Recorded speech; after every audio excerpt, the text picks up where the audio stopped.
I've been seeing this really interesting trend in AI where people take AI models, fine tune it, and essentially build an SDK around it to make it easy for anyone to access it and use it.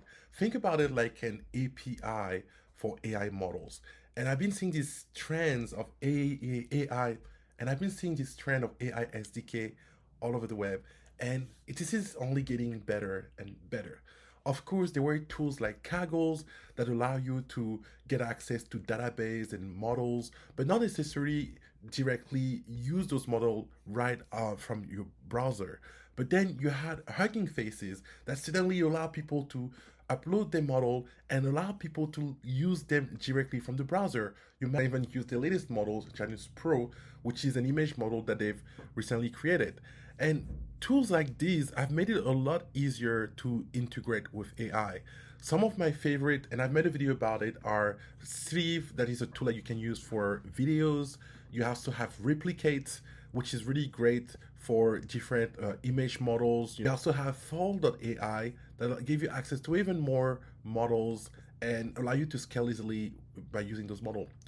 And now you have AI SDK by Vercel, which is a really, really good tool if you want to integrate with AI using TypeScript really quickly.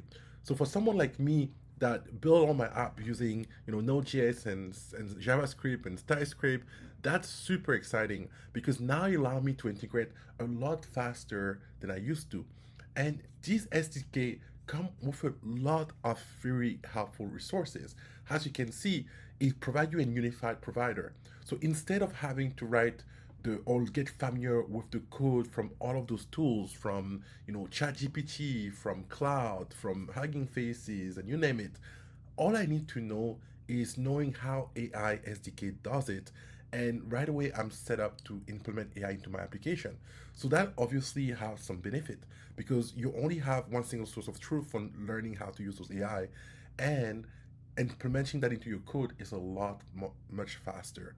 And on top of that, it also provides you generative UI component. So if you want to make your app look cool when it's being generated, or this little cool animation that you see in some of those cool AI tools, you can use that to do this, and they provide you the entire code to do that, so that you don't even have to think about how to design the UI interface yourself. Look at this one, for example. Here, you have this tool where you can ask for the weather. I believe I might already have generated this. Let me see if I can refresh the page.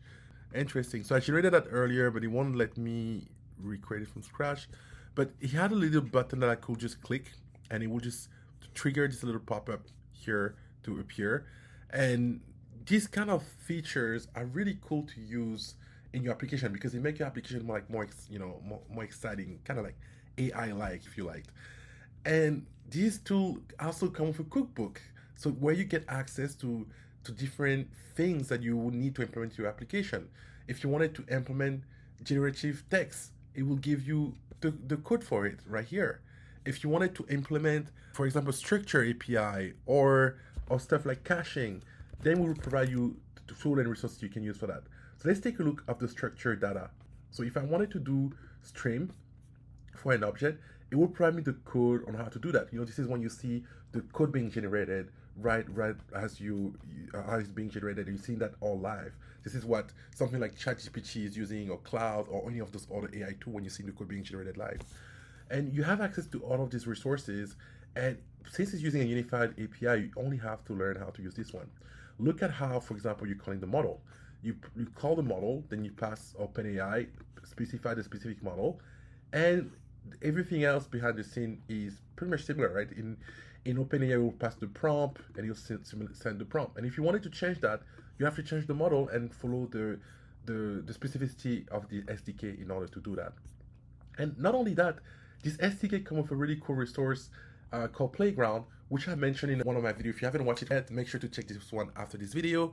In this one, you can actually compare models side by side, and this is pretty cool.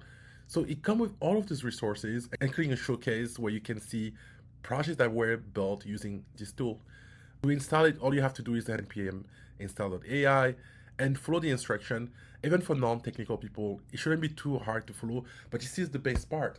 Because it's a unified library. It makes it a lot easier for non-technical people that want to, use generative code to implement that into their application.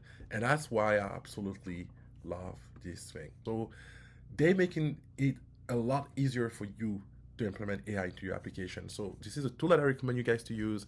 This is a tool that I'm using as well. And I think that this is pretty awesome. So yeah. So this is what I wanted to share. If you guys haven't yet, make sure to check the video that I made where I cover the playground from AI SDK in detail. I show you how I personally use it when I want to compare different models. And if you want to learn how to, master your AI IDE or avoid having too many issues, make sure to watch this other video where I break this down for you. Thank you guys for watching, and I'll see you guys in the next one.